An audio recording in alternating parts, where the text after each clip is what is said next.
Halo,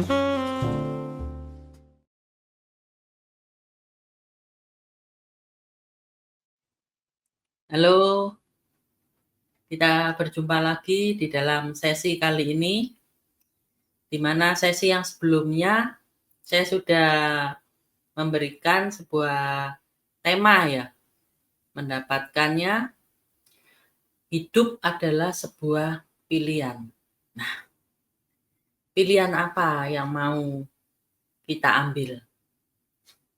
Kalau kita mengambil pilihan yang baik, maka kita akan menerima yang baik, yaitu di mananya kita harus memelihara apa yang menjadi ketetapan Tuhan dan melaksanakannya, ya. Maka semua berkat itu akan bisa kita nikmati di dalam hidup kita. Semua yang terbaik itu akan Tuhan sediakan. Tetapi jika kita memilih pilihan yang buruk, ya otomatis yang kita dapatkan adalah sebuah kutuk gitu ya. Itu Tuhan yang ngomong. Jadi cuma ada dua pilihannya, kita mau berkat atau kutuk. Nah, kali ini kita akan membahas tentang kutuk yang Tuhan sampaikan. Saya akan bacakan di dalam Ulangan 28 ayat 15-46. Panjang ini ya. Tapi saya harap teman-teman mau ikut menyimak ya, ayat demi ayat, supaya ngerti gitu. Tetapi jika engkau tidak mendengarkan suara Tuhan Allahmu dan tidak melakukan dengan setia segala perintah dan ketetapannya yang kusampaikan kepadamu pada hari ini, maka segala kutuk ini akan datang kepadamu dan mencapai engkau. Terkutuklah engkau di kota dan terkutuklah engkau di ladang. Terkutuklah bakulmu dan tempat adonanmu. Terkutuklah buah kandunganmu, hasil bumimu, anak lembu sapimu, dan kandungan kambing dombamu. Terkutuklah engkau pada waktu masuk, dan terkutuklah engkau pada waktu keluar. Tuhan akan mendatangkan kutuk, huru-hara, dan penghajaran ke antaramu dalam segala usaha yang kau kerjakan, sampai engkau punah dan binasa dengan segera karena jahat perbuatanmu, sebab engkau telah meninggalkan Aku. Tuhan akan melekatkan penyakit sampar kepadamu sampai dihabiskannya engkau dari tanah, kemana engkau pergi untuk mendudukinya. Tuhan akan menghajar engkau dengan batuk kering, demam, demam kepialu, sakit radang, kekeringan, hama, dan penyakit gandum. Semuanya itu akan memburu engkau sampai engkau binasa. Juga langit yang di atas kepalamu akan menjadi tembaga, dan tanah yang di bawah pun menjadi besi. Tuhan akan menurunkan hujan abu dan debu ke atas negerimu. Dari langit akan turun semuanya itu ke atasmu sampai engkau punah. Tuhan akan membiarkan engkau terpukul kalah oleh musuhmu, bersatu jalan engkau akan keluar menyerang mereka, tetapi bertujuh jalan engkau akan lari dari depan mereka, sehingga engkau menjadi kengerian bagi segala kerajaan di bumi. Mayatmu akan menjadi makanan segala burung di udara, serta binatang-binatang di bumi dengan tidak ada yang mengganggunya. Tuhan akan menghajar engkau dengan barah Mesir, dengan borok, dengan kedal dan kudis, yang daripadanya engkau tidak dapat sembuh. Tuhan akan menghajar engkau dengan kegilaan, kebutaan, dan kehilangan akal. sehingga engkau meraba-raba pada waktu tengah hari, seperti seorang buta meraba-raba di dalam gelap. Perjalananmu tidak akan beruntung, tetapi engkau selalu diperas dan dirampasi, dengan tidak ada seorang yang datang menolong. Engkau akan bertunangan dengan seorang perempuan, tetapi orang lain akan menidurinya. Engkau akan mendirikan rumah, tetapi tidak akan mendiaminya. Engkau akan membuat kebun anggur, tetapi tidak akan mengecap hasilnya. Lembumu akan disembelih orang di depan matamu, tetapi engkau tidak akan memakan dagingnya. Keledaimu akan dirampas dari depanmu dan tidak akan dikembalikan kepadamu. Kambing dombamu akan diberikan kepada musuhmu dengan tidak ada orang yang datang menolong engkau. Anak-anakmu lelaki dan anak-anakmu perempuan akan diserahkan kepada bangsa lain, sedang engkau melihatnya dengan matamu sendiri dan sehari-harian engkau rindu kepada mereka dengan tidak dapat berbuat apa-apa. Suatu bangsa yang tidak kau kenal akan memakan hasil bumimu dan segala hasil jeripayamu. Engkau akan selalu ditindas dan diinjak. Engkau akan menjadi gila karena apa yang dilihat matamu.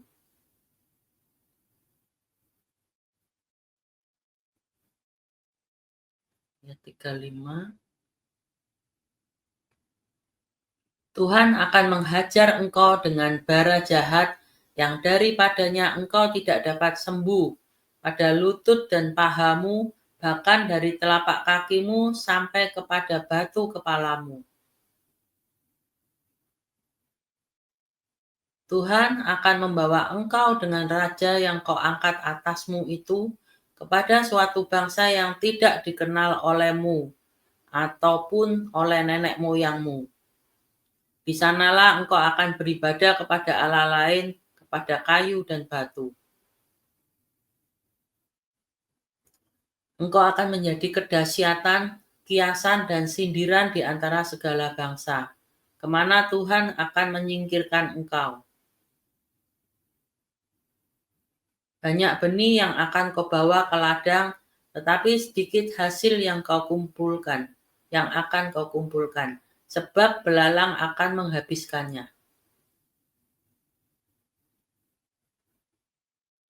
Kebun-kebun anggur akan kau buat dan kau usahakan, tetapi engkau tidak akan meminum atau menyimpan anggur, sebab ulat akan memakannya. Pohon-pohon zaitun akan kau punyai di seluruh daerahmu, tetapi engkau tidak akan berurap dengan minyaknya, sebab buah zaitunmu akan gugur. Engkau akan mendapat anak-anak lelaki dan anak-anak perempuan, tetapi mereka bukan bagi dirimu, sebab mereka akan menjadi tawanan. Segala pohon-pohonmu dan hasil bumimu akan diduduki oleh kawanan belalang. Orang asing yang ada di tengah-tengahmu akan menjadi makin tinggi mengatasi engkau, tetapi engkau menjadi makin rendah. Ia akan memberi pinjaman kepadamu, tetapi engkau tidak akan memberi pinjaman kepadanya. Ia akan menjadi kepala, tetapi engkau akan menjadi ekor. Segala kutuk itu akan datang ke atasmu, memburu engkau dan mencapai engkau, sampai engkau punah, karena engkau tidak mendengarkan suara Tuhan Allahmu dan tidak berpegang pada perintah dan ketetapan yang diperintahkannya kepadamu. Nah, dari ayat yang ke-15 tadi ya. Tetapi jika engkau tidak mendengarkan suara Tuhan Allahmu dan tidak melakukan dengan setia segala perintah dan ketetapannya yang kusampaikan kepadamu pada hari ini, maka segala kutuk ini akan datang kepadamu dan mencapai engkau. Jadi di sini kita lihat ya, bahwa betapa pentingnya untuk kita itu mendengarkan suara Tuhan Allahmu dan dilakukan dengan setia. Jadi ndak bisa main-main di sini itu. Ndak boleh meleset sedikit pun. Nah, ndak bisa setia itu ya dalam kita mendengarkan suara Tuhan itu ya dilakukan terus-menerus gitu ya. Ndak bisa hari ini dilakukan, besok enggak, besok lagi dilakukan, besok lagi enggak. Ndak bisa seperti itu karena ketika kita tidak melakukannya, maka kutuk itu akan mendatangi kita. Nah, apa sih arti dari kata setia itu? Setia itu yang pertama adalah melakukan dengan konsisten. Ya.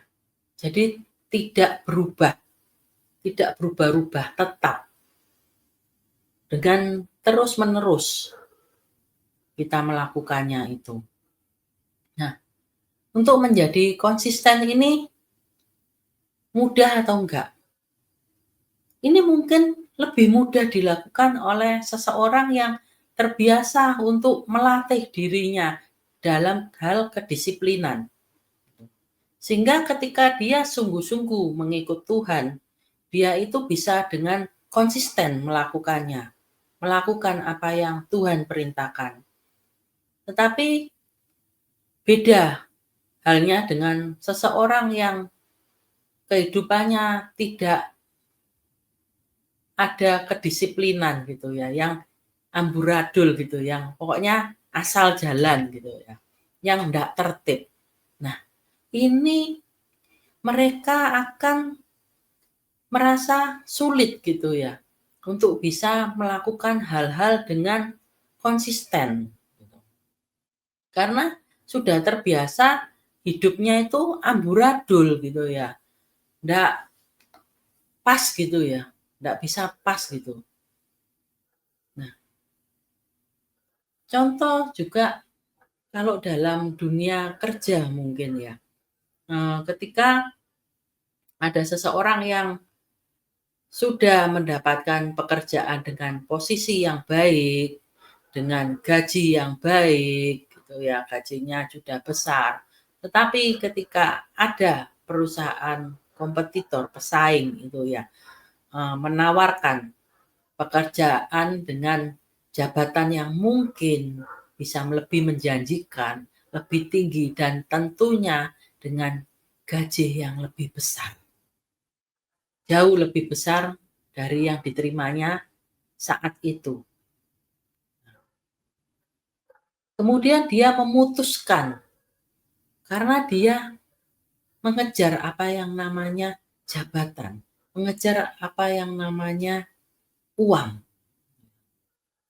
Dia tidak menimbang bahwa segala hal baik sudah diberikan oleh perusahaan terhadap dia. Begitu mudahnya dia meninggalkan begitu saja. Banyak ya cerita-cerita yang kita dengar gitu ya, ketika ditawari gitu ya, padahal dia itu sudah menerima yang terbaik. Ada tahu orang-orang yang ini, yang cerita gitu, mungkin teman kita gini, lah iya, saya itu loh, sama pegawai saya itu loh, sudah tak kasih yang terbaik, kemana-mana ya tak ajak gitu. Kok bisa-bisanya ya dia itu meninggalkan pekerjaannya begitu aja ketika mendapat tawaran yang jauh lebih menggiurkan. Ada kan?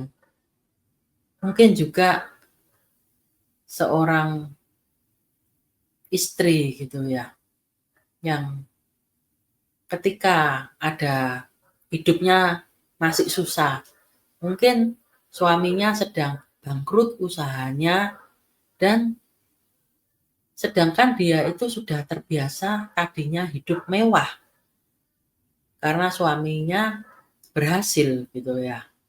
mempunyai keuangan yang mumpuni, tapi tiba-tiba saja bangkrut gitu. Dan dia sudah terlanjur mempunyai lingkungan di mana orang-orangnya itu serba wah gitu ya. Pakai bajunya ya wah, pakai tasnya yang wah, mewah, gitu.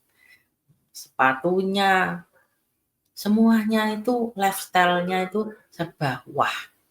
Nah, di sini ketika dia tidak bisa menerima keadaannya, menyesuaikan dengan situasi yang ada, kemudian ada seorang laki-laki yang mendekati dia, mungkin karena dia seseorang yang menarik gitu ya, seseorang yang pandai berbicara, menyenangkan ketika diajak ngobrol gitu, atau mungkin karena kecantikannya. Nah, di sini awalnya nggak mau, tapi ketika didekati terus-menerus oleh laki-laki itu, maka si wanita ini bisa pindah pindah pasangan gitu ya, meninggalkan suaminya dan pergi dengan laki-laki yang lain. Ada banyak cerita gitu ya yang bisa kita dengar di dalam dunia ini. Yang kedua itu soal kesetiaan itu ya, arti setia itu ya. Kesetiaan itu tidak bisa pudar, tidak pudar oleh keadaan. Ya, kesetiaan itu. Nah, jadi ketika kita menjadi seseorang yang setia, gitu, yang mau disebut setia, apapun keadaan kita, kondisi kita, ya kita itu tidak boleh berubah. Contohlah terhadap Tuhannya gitu ya, karena kita sedang berbicara tentang hal yang berbau rohani gitu ya. Nah, di sini pembahasan kita adalah tentang bagaimana kita mengikut Tuhan. Nah, otomatis mungkin di dalam kita menjalani hidup ini, mungkin juga saat ini kita itu sedang terpuruk gitu ya oleh berbagai macam masalah yang kita hadapi. Tapi apakah hati kita masih tetap setia mengikut Tuhan? Apakah kita itu masih setia gitu ya, nurut sama Tuhan?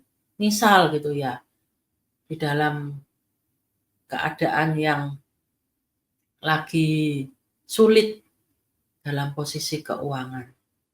Tapi Tuhan itu suruh kita menabur. Mungkin jumlahnya nggak banyak, tapi disuruh ngasih si A, si B. Ini kamu lihat itu, dia keadaannya susah loh. Atau mungkin melihat saudara kita yang anaknya nggak bisa bayar SPP, atau misalkan anaknya lagi sakit, nggak bisa berobat ke dokter karena nggak punya uang. Nah, terus Tuhan suruh kita untuk melangkah. Nah, padahal posisi kita sendiri sedang dalam keadaan sulit gitu ya, mungkin mepet gitu ya. Keuangan itu kalau lagi mepet itu sekecil apapun tuh rasanya berharga banget gitu ya buat kita. Nah, tapi ketika Tuhan menyuruh kita mengulurkan tangan untuk menolong seseorang yang memang sedang butuh-butuhnya, mau ndak kita itu nurut sama Tuhan? Atau kita mempunyai alasan, Tuhan nanti aja ya Tuhan, aku berkati dulu Tuhan, nanti kalau ini kerjaanku ini loh, berhasil ini nanti aku mau Tuhan, jadi saluran berkat. Nanti kalau aku nolong terus keadaanku seperti ini, gimana Tuhan? Kan kurang loh Tuhan. Ini aku ini juga punya banyak kepentingan. Mungkin mungkin ada pasangan hidup, ada anak-anak, ada orang tua yang perlu dibantu gini. Nah, kalau aku nolong orang lain, kalau mau lihat orang susah, ya banyak Tuhan orang susah itu. Apa namanya, kan kita nggak bisa ya, apa namanya, nolong semuanya itu. Ya memang kemampuan kita terbatas, kita nggak mungkin bisa nolong semua orang yang sedang kesusahan. Tetapi paling tidak tolonglah seseorang yang Tuhan perintahkan kita untuk menolong orang itu. Ketika kita mau melakukannya dan setiap Tuhan ngomong kita menurut, itu kita disebut seseorang yang setia gitu ya.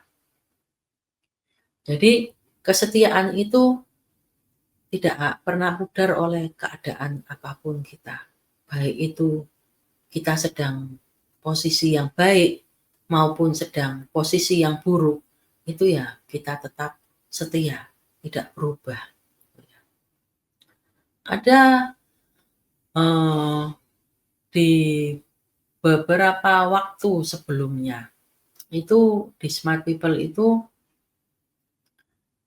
ada ketika ada ibadah gitu ya, ketika sedang konten gitu ya, ada konten itu biasanya ada pembukanya, ada musiknya gitu ya. Ada WL, singer, pemain musik gitu. Nah, itu memang kesempatan yang Tuhan berikan.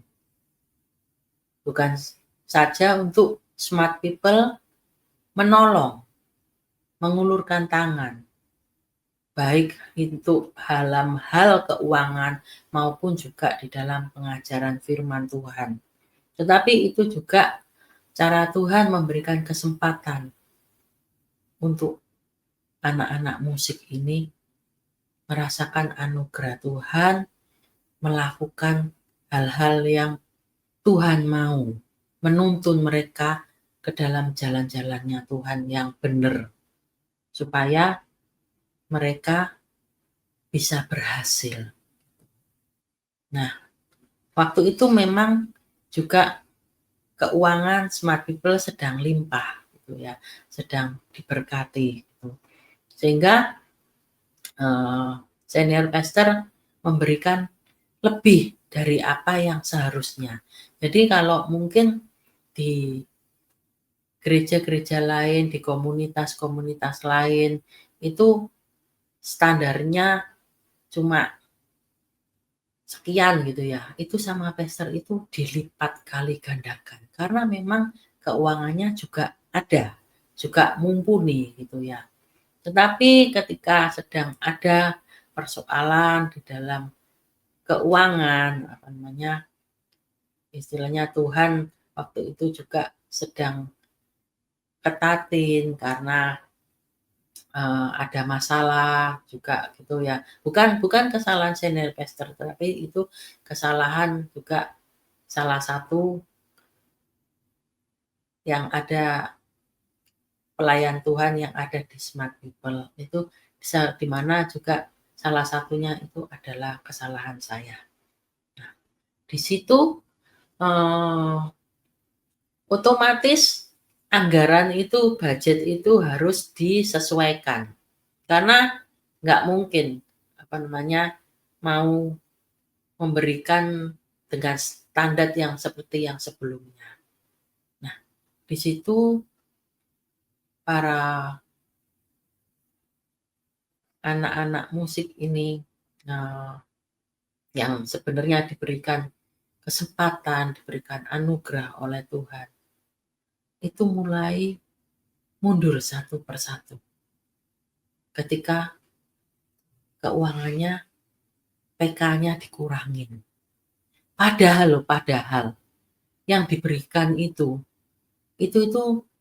ya masih sama standarnya dengan yang tempat-tempat ibadah lain lakukan.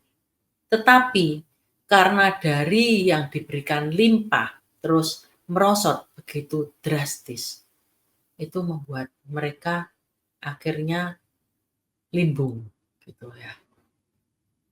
Mereka melakukan tindakan-tindakan yang mulai ada perubahan. Mulai ada alasan, oh nggak bisa, apa namanya, karena memang itu bukan, anak-anak musik itu bukan yang menetap ya, yang menetap di Smart People. Mereka kadang ibadahnya ada di tempat lain gitu. Tetapi mereka mempunyai hati untuk melayani di Smart People. Nah, di saat itu mereka tidak berpikir bahwa, "Oh iya ya, kan waktu itu kan sudah sebuah anugerah ya kalau mendapatkan istilahnya PK dengan limpah," gitu. Nah, tetapi sekarang karena sedang ada masalah sehingga diturunkan, tapi masih bukan berarti itu, diturunkan itu minim banget gitu ya, enggak ya, masih standar.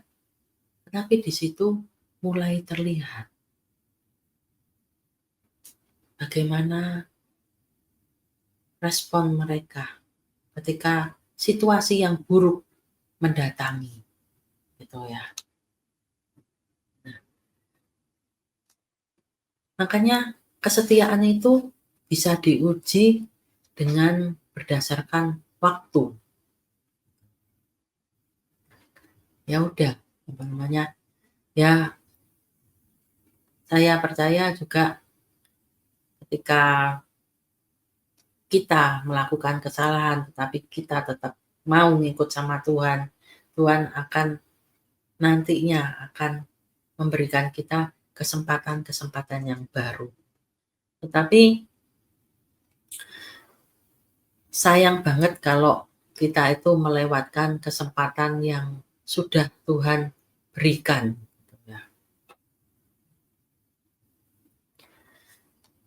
Ketika kita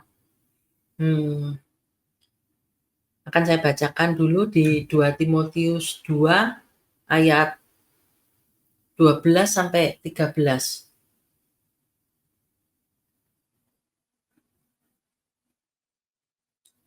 2 Timotius. Nah, jika kita bertekun, kita pun akan ikut memerintah dengan Dia. Jika kita menyangkal Dia, Dia pun akan menyangkal kita. Jika kita tidak setia, Dia tetap setia, karena Dia tidak dapat menyangkal dirinya. Jadi dikatakan ya, kalau kita menyangkali Tuhan, Tuhan itu akan menyangkali kita, gitu ya. Karena kita nggak mau Tuhannya, gitu ya. Tetapi kalau kita tidak setia, artinya ada saat-saat momen-momen mungkin kita itu disuruh Tuhan A, kita nggak mau nurut karena ada pertimbangan. Mungkin karena ya itu tadi apa namanya, melihat prospek yang lebih baik gitu ya dari yang seharusnya, yang saat ini sedang kita terima gitu ya. Sehingga kita ketika disuruh Tuhan, kamu tetap ada di pekerjaan itu, jangan pindah. Ya kita tetap pindah gitu. Karena melihat bahwa prospeknya lebih bagus loh, Tuhan, aku ini punya keluarga. Kalau aku bekerja itu kan ada masanya. Ketika usiaku sudah tua, itu nanti belum tentu aku akan dipakai, aku akan dipensiun. Nah, ini saatnya harus mengumpulkan uang. Nah, tetapi juga di sini contoh yang lainnya ketika kita berada di sebuah pelayanan gitu ya, dan kita mengalami gitu ya. Misal apa namanya, ditegur terus gitu ya. Dan makanya ya, sulit untuk mempertahankan kesetiaan itu karena di saat kita susah, di saat kita belum menjadi apa-apa, itu kita lebih mudah untuk nurut gitu ya. Kita lebih mudah untuk misalnya menetap di tempat yang Tuhan suruh gitu ya.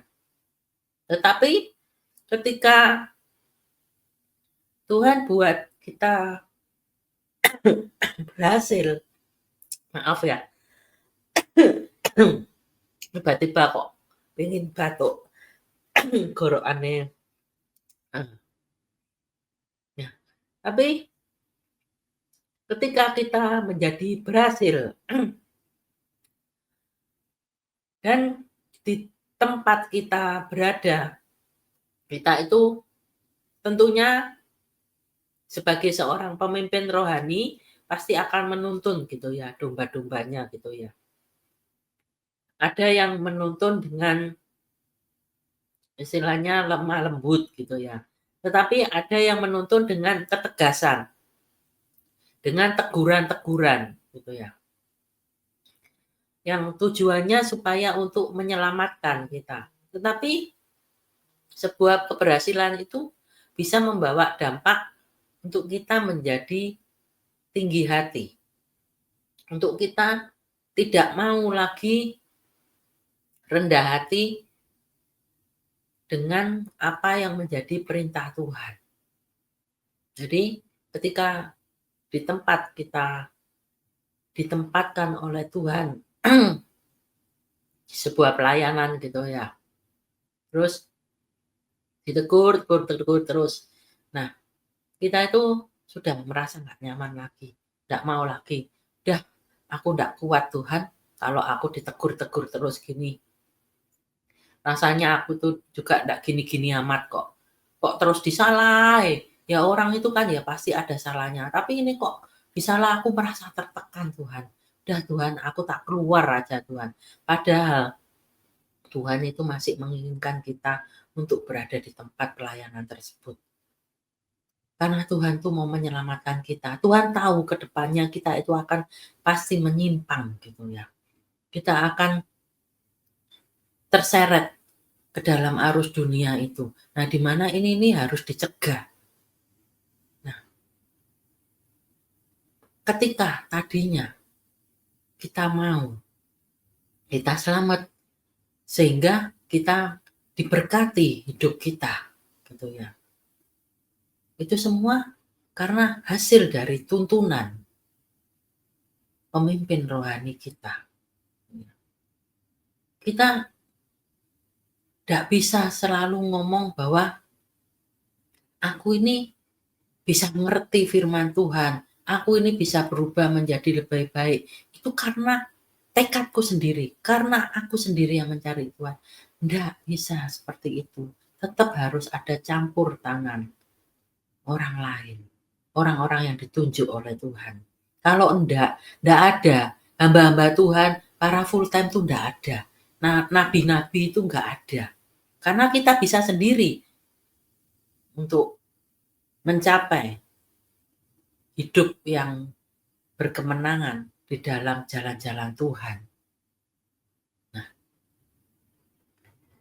ketika kita memutuskan keluar dari sebuah pelayanan, itu bukan hanya kita tidak rendah hati terhadap pemimpin kita, tetapi kita itu tidak punya rasa rendah hati terhadap Tuhan. Karena Tuhan yang menempatkan kita di dalam posisi itu, di dalam pelayanan itu. Tuhan ngerti nggak kalau kita di dalam pelayanan itu bakalan ditegur, bakalan dikoreksi secara terus-menerus. Tahu Tuhan itu. Karena kenapa Tuhan tempatkan? Karena itu tempat yang tepat buat kita. Kita ini orang-orang yang ada di Smart People ini bukan orang-orang yang mudah untuk ditangani karakternya. Ada yang karakternya itu pemberontak. Ada yang sulit untuk diluruskan, untuk diajari melakukan firman Tuhan. Pokoknya bandel gitu aja lah. Nah, pemimpin rohani yang ada di Smart People ini, dulunya itu adalah orang-orang ya itu yang melebihi domba-dombanya. Jadi yang dulunya itu ya jauh lebih nakal gitu. Yang dulunya juga banyak melakukan dosa. Tetapi ketika bertobat, ya itu makanya yang dititipin itu juga orang-orang yang susah untuk dibentuk. Orang-orang yang sukanya berontak seperti saya. Saya dulu itu juga ndak mau, ditegur-tegur gitu itu ndak mau. Tapi satu hal yang Tuhan katakan waktu itu, kenapa saya ditempatkan di Smart People, karena tidak ada hamba-hamba Tuhan lain yang mau meluruskan saya dengan benar. Artinya bukan tidak pernah ditegur ya, tetapi tidak mau meluruskan seperti yang seharusnya.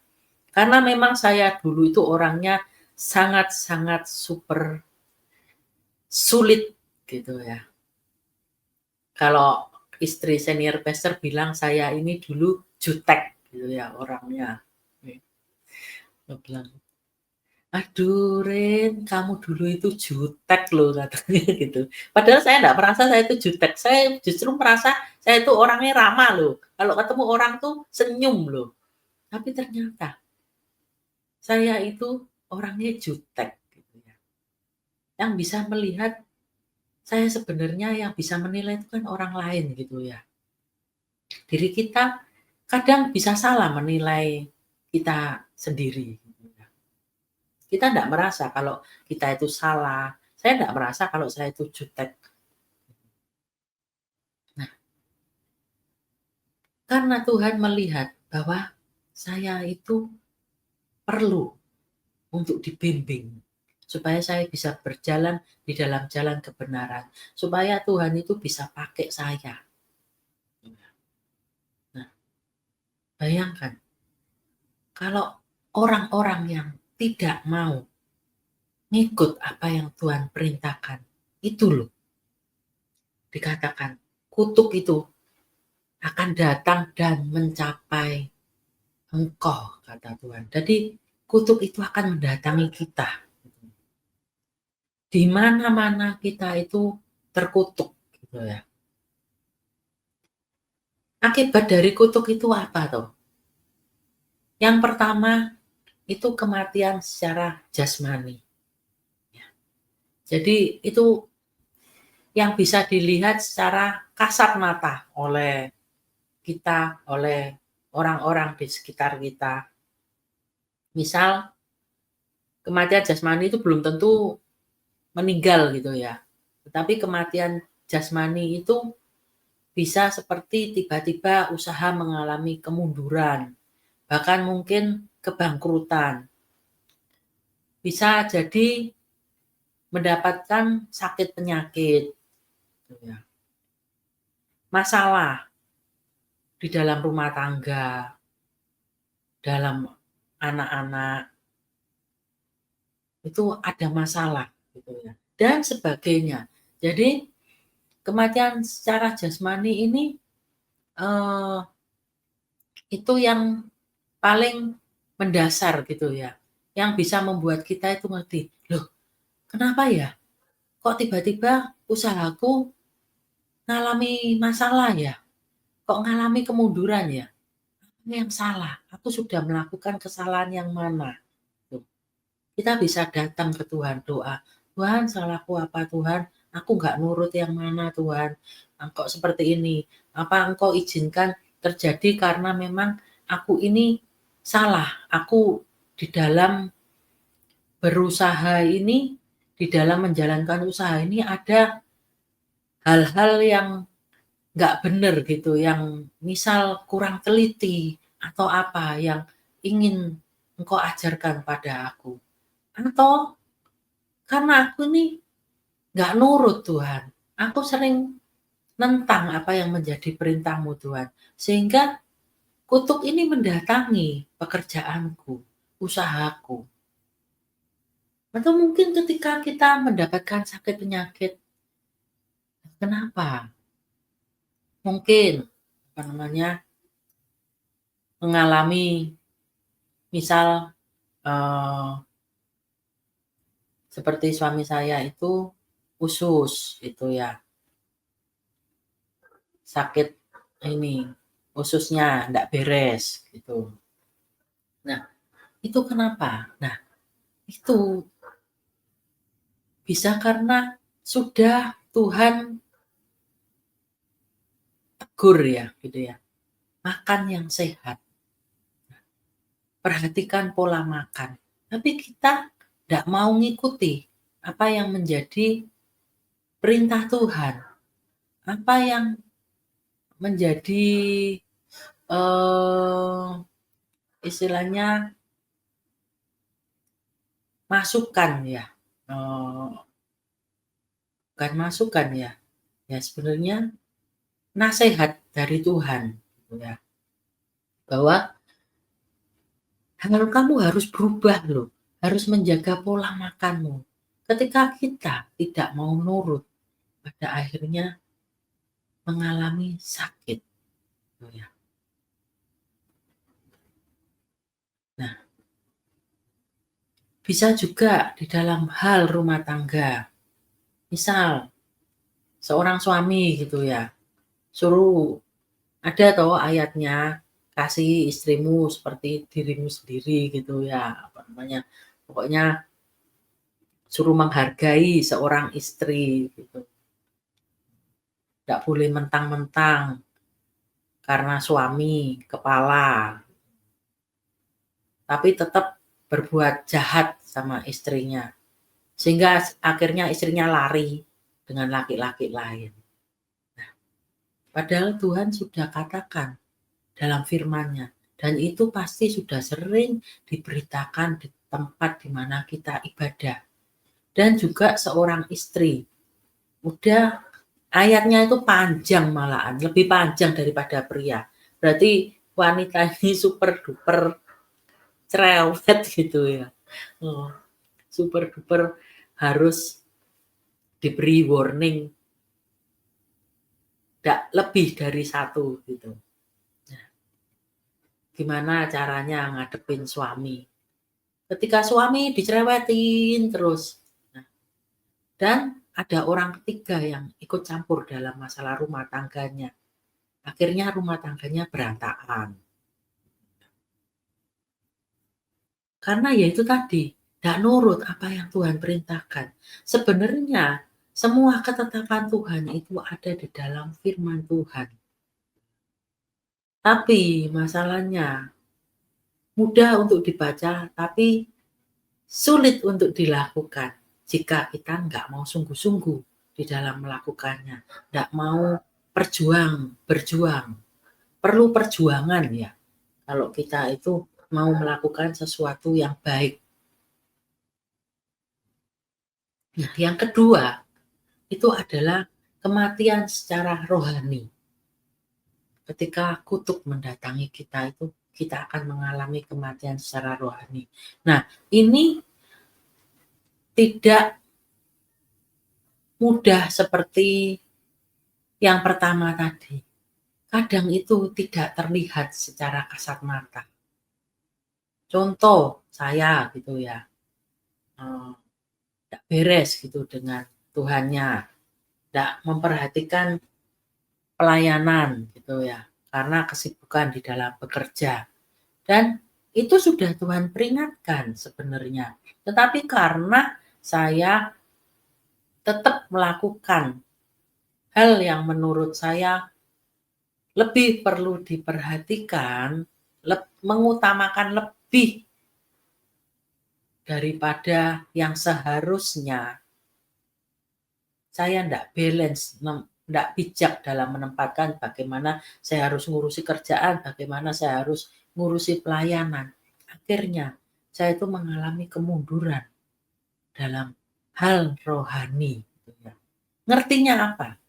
Udah cukup lama kan ya, apa namanya, saya itu tidak mendapatkan tugas. Tapi ketika mendapatkan tugas, di situ saya itu baru merasakan, loh kok beda ya? Tidak seperti sebelumnya ya?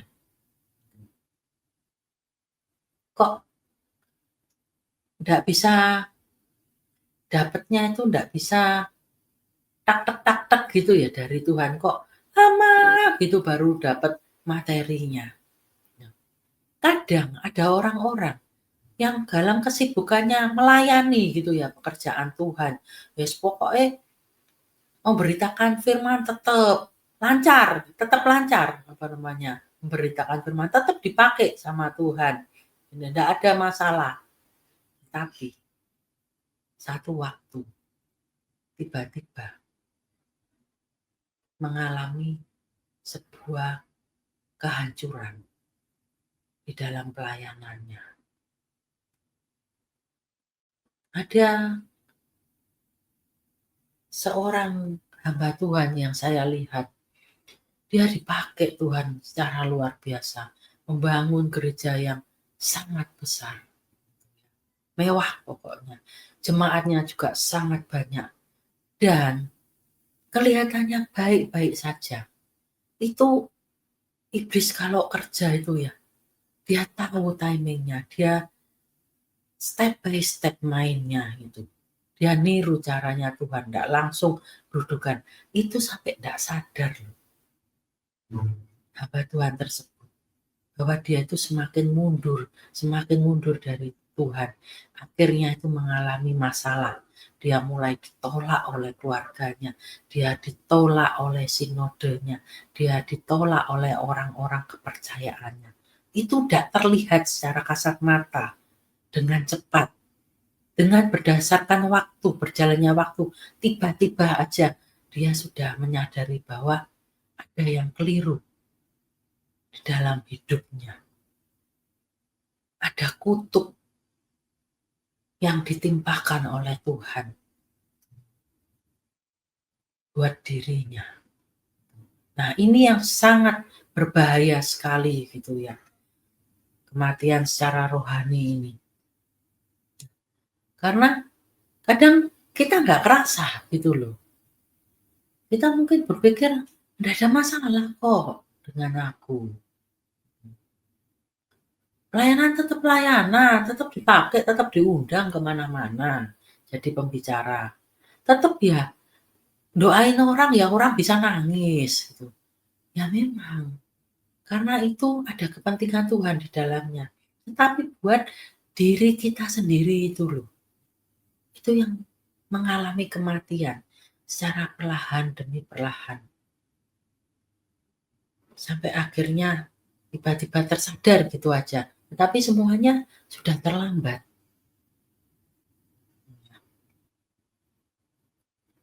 Jadi kita itu harus bersiap-siap. Kita hidup itu enggak bisa seenaknya sendiri. Ya, kita enggak bisa benar terus. Terkadang dalam hidup ini begitu mudah kita itu terseret gitu ya.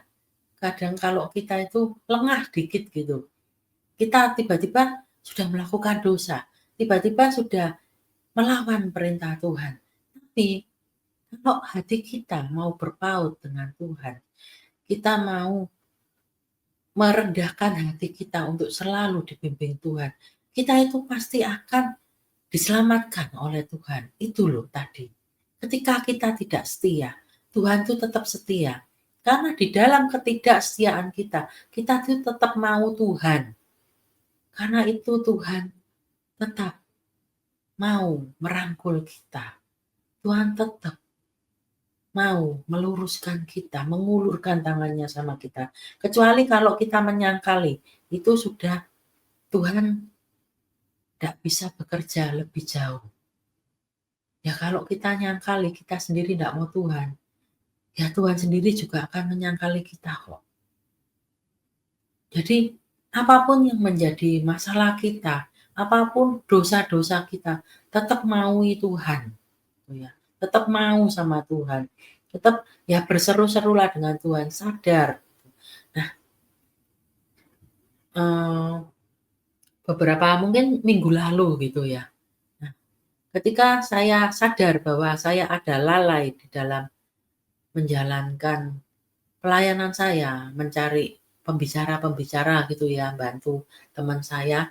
Nah, itu saya mulai gitu ya, meresponi kembali gitu. Saya mulai hubungin orang-orang yang kira-kira mau gitu ya, jadi pembicara gitu di dalam konten Smart People ini. Ada satu orang yang saya tahu dia itu dulunya itu menurut ceritanya itu dia kesaksian kemana-mana. bagaimana pekerjaan Tuhan, pertolongan Tuhan dinyatakan di dalam hidupnya. Suatu hal yang mustahil dilakukan oleh manusia, tetapi dia bisa mendapatkan pertolongan karena Tuhan yang menolong dia. Nah, saya pikir kan ya dia pasti mau gitu ya. Kalau nggak mau di dalam ngisi konten bisnis room karena dia dalam dunia bisnis kerjanya, paling enggak dia pasti ya mau bersaksi lah. Karena itu kan sudah biasa ya buat dia untuk bersaksi. Tapi apa jawabannya? Saya sudah 4 tahun tidak ke gereja, tidak melayani. Saya kaget saya ini. Ya memang saya dengar seseorang ini sedang mendapatkan masalah di dalam rumah tangganya.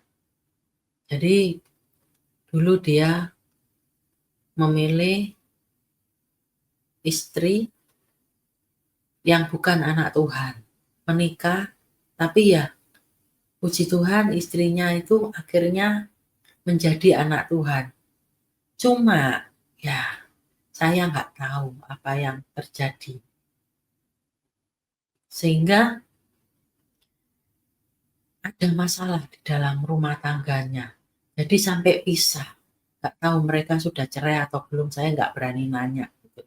Tapi yang jelas mereka itu udah pisah. Bisnisnya pun juga sendiri-sendiri gitu ya. Bahkan bisnis yang besar itu saya dengar disabet oleh istrinya. Karena istrinya ini juga yang menguasai bisnis itu.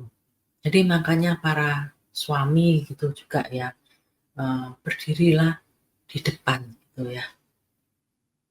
Harus bisa menjadi pegangan gitu ya, seseorang yang bisa menjadi pegangan buat istrinya.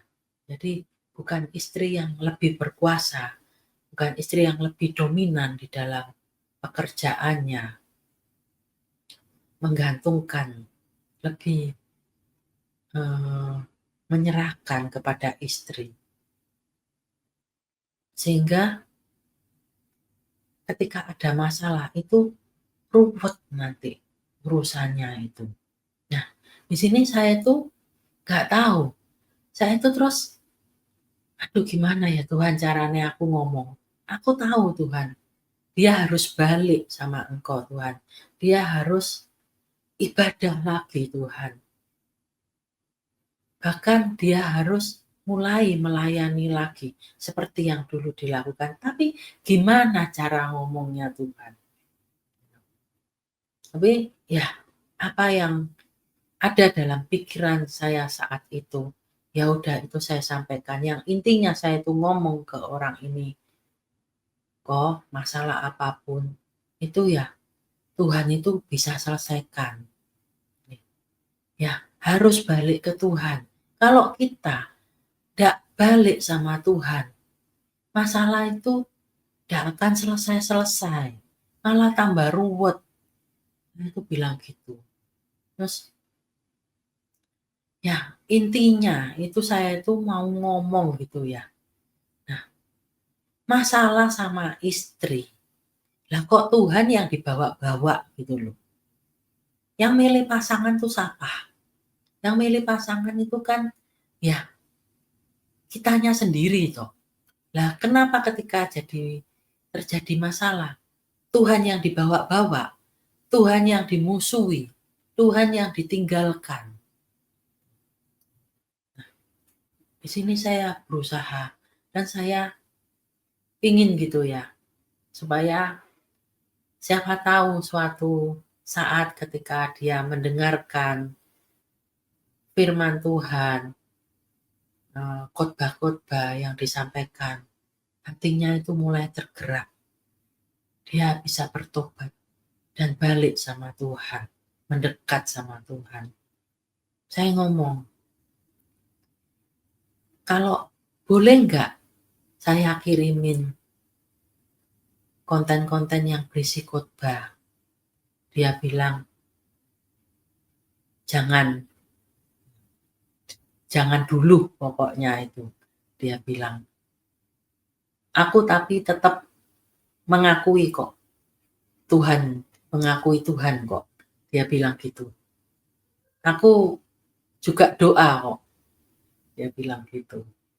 Tapi ya udah, paling tidak dalam hati saya waktu itu ada sedikit kelegaan dengan dia berkata bahwa dia masih berdoa. Karena di situ ketika anak Tuhan berdoa, masih ada kesempatan untuk Tuhan membawa balik dia kepada Tuhan.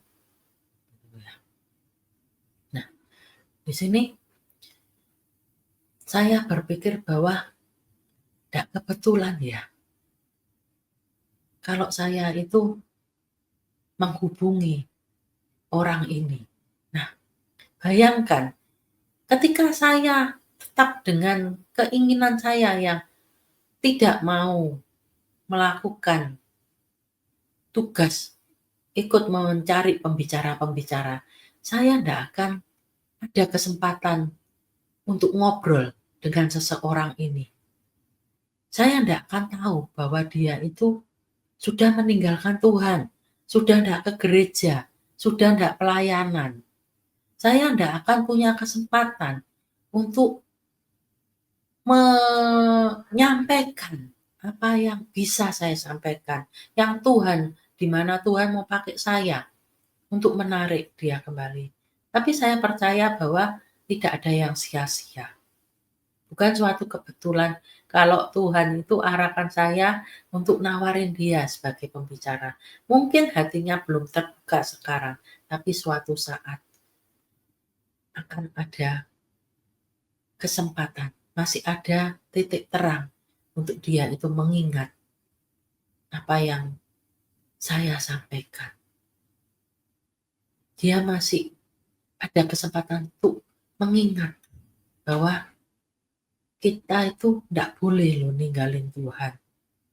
Karena dia itu sumber segalanya. Apapun yang menjadi masalah kita, seberat apapun. Karena ketika kita meninggalkan Tuhan, masalah kita itu tidak akan selesai kok. Mungkin bisa selesai, tapi selesainya itu tidak dengan baik. Nah, di dalam keluarga saya juga, itu karena nenek moyang tadi ya, tidak tahu yang mana itu. Nah, itu ada nggak tahu mungkin penyembahan berhala atau apa ya gitu yang dilakukan itu sehingga ada kutuk gitu di dalam keluarga saya. Nah, mami saya itu cerai, saudara mami saya, kakak mami saya nih cerai juga. Jadi ada kutuk perceraian di dalam keluarga saya itu. Kemudian saya punya saudara sepupu 2, itu anak yang sepupu saya yang cowok itu cerai sama istrinya. Nah, yang saudara sepupu saya yang cewek ini, itu juga cerai dengan pasangannya. Nah, saya sendiri juga ketakutan lah. Adalah sebuah anugerah ya kalau saya masih bisa mempertahankan rumah tangga saya dengan suami saya. Sampai suami saya dipanggil pulang oleh Tuhan. Nah, tadinya juga ngalami masalah ya kepinginnya itu minggat kadang itu, pergi. Gitu. Tapi karena saya masih gondelan sama Tuhan. Gitu. Sehingga saya terselamatkan. Saya dibebaskan dari kutuk perceraian itu. Jadi betapa bahayanya. Saudara saya itu, saudara sepupu saya itu, sebenarnya itu juga sudah mengikut Tuhan. Tapi ya itu tadi, sebenarnya mereka bisa lepas dari apa yang namanya kutuk perceraian dari nenek moyang itu. Tapi karena mereka tidak mau taat dengan apa yang menjadi perintah Tuhan, sehingga mereka melakukan suatu hal yang salah di dalam hidupnya. Jadi penting ya untuk kita garis bawahi gitu ya, bahwa kita harus ngikut loh apa yang Tuhan sampaikan. Gak apa-apa kalau kadang kita meleset gitu ya, kadang kita melanggar apa yang menjadi ketetapan Tuhan, jatuh gitu ya, cepetan bangkit lagi, balik lagi ke Tuhan. Karena kalau enggak, saya itu tadi baca itu ya ayatnya, itu mengerikan ya, kutuknya itu. Dalam segala aspek loh, kita itu dikutuk. Dari itu mau dari pekerjaan, masalah ekonomi, jasmani, maupun rohani. Itu ngeri itu, kalau kita sudah mendapatkan kutuk dari Tuhan itu. Nah, kita kan nggak mau tuh ya, dalam hidup kita itu mendapatkan kutuk dari Tuhan. Jadi, jika kita melakukan sebuah kesalahan, cepat yuk berbalik sama Tuhan, kita mulai ngikut lagi apa yang Tuhan mau. Kita datang sama Tuhan, Tuhan, kenapa aku ini kok seperti ini terus Tuhan? Aku nggak bisa bangkit Tuhan. Salah apa yang harus aku lakukan? Nah, salah apa yang telah aku lakukan? Apa yang harus aku lakukan supaya aku bisa keluar dari kesalahanku? Hanya saudara dan Tuhan sendiri itu nanti yang bisa berurusan. Hamba-hamba Tuhan, teman-teman, saudara dalam pelayanan hanya bisa melakukan sebatas tertentu. Tetapi untuk lebih dalamnya itu harus saudara selesaikan sendiri bersama dengan Tuhan. Mari kita berusaha berjuang terus melakukan apa yang benar sehingga kutuk itu tidak mendatangi hidup kita. Terima kasih. Tuhan Yesus memberkati kita semua. Bye.